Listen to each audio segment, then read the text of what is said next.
our space-time brothers from different mothers.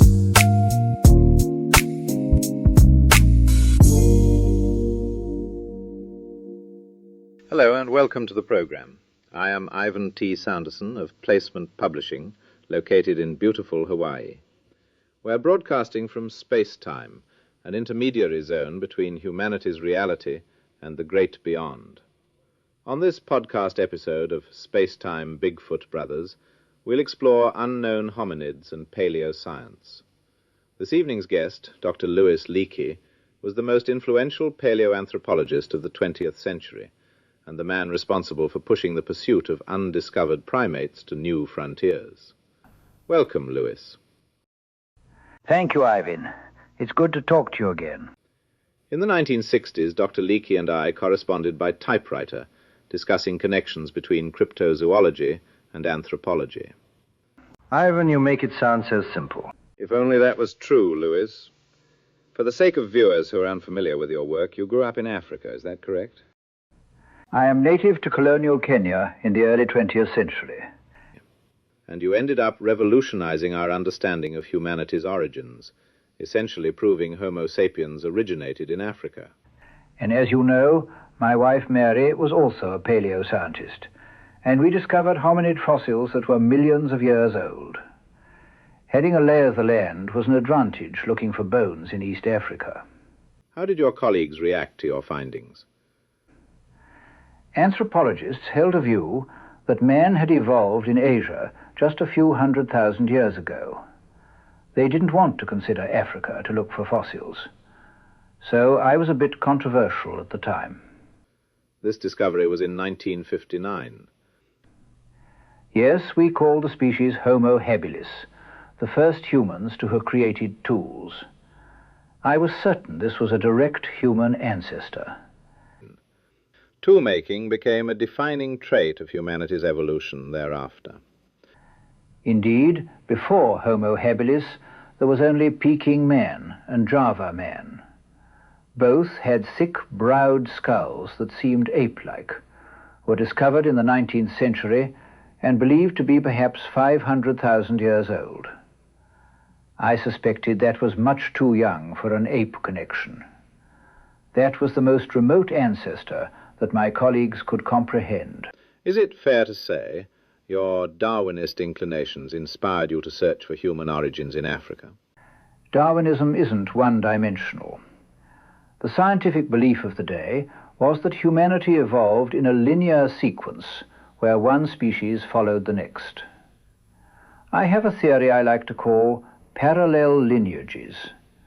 Humanity could have split off into multiple branches on the Homo sapiens tree. Presumably, all of those species went extinct, but for a time existed simultaneously in deep prehistory. What are the implications of this theory to human evolution? This would mean multiple branches of human species evolved independently from each other and also overlapped. Multiple species had the ability to walk upright. They could have survived in remote pockets of the African wilderness from deep prehistory to the present. You were a mainstream anthropologist. How did you become interested in unknown hominids? Growing up in Kenya, I understood the native languages, their history and folklore, which was not regarded as superstition. People believed little hairy men, known as the Agogwe, around 4 feet tall, dwelled in the forests. At Placement Publishing, we call them little Bigfoots. They are also well known in folklore across Southeast Asia, Sri Lanka, India, Oceania, all with localized nicknames. In 1937, I read an article in Discovery magazine. A military officer, Captain William Hitchins, who wrote about his Agogwe sighting in the African bush. It sparked significant scientific debate at the time from different parts of the world. We might even say it sparked controversy. Indeed, and it went on for a bit.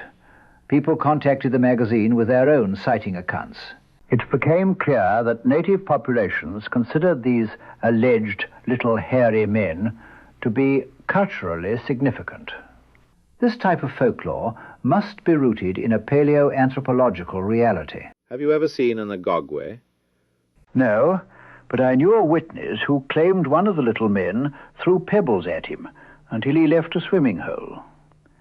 I mentioned this in my memoir, published posthumously in 1974. Do you believe the agogwe is an archaic form of human?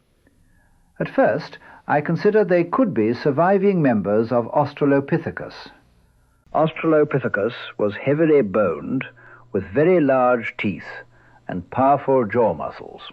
It had a bony crest atop the head, a feature that is shared with gorillas. Their diet likely required cracking nuts and grinding tubers. That doesn't seem like a trait of ancient Homo sapiens. In theory, how would it be possible for species such as little Bigfoots or Australopithecus to survive into the modern era? I don't believe we can fulfill those requirements. If evidence is to be found, it would have to be from a living primate, not an extinct species. Though as a scientist I crave discovery, unknown hominids have always been more cooperative as a social phenomena. How do we define this plausibility in scientific terms? Physical evidence is the only way to move from folklore to science. I am intrigued with the possibility that a biped species of any kind that derived from local folklore could have survived to the present day. Is there a relict hominoid that is truly capable of surviving to the present? There was a time when gorillas were not understood as a relict species. In Edgar Rice Burroughs' Tarzan books, for example, they were the prototype aggressor and threat to humans who found themselves meandering the jungle. What did society learn from King Kong and Mighty Joe Young? It turns out that gorillas are peaceful forest residents, vegetarians, who mind their own affairs. That appears to be quite similar to what Bigfoot of all sizes across Africa and the world are allegedly doing as well. Dr. Louis Leakey, you have been a wonderful guest on the Spacetime Bigfoot Brothers podcast. We thank you for your insights on paleoscience, human evolution, relict hominoids, and the list goes on. Thank you, Ivan. Let's talk again soon. Ladies and gentlemen, it's been a pleasure sharing time with you here on the Spacetime Bigfoot Brothers podcast this evening. We at Placement Publishing are endeavoring to make these episodes monthly. For now, goodbye, everyone. We are Spacetime Brothers, yeah.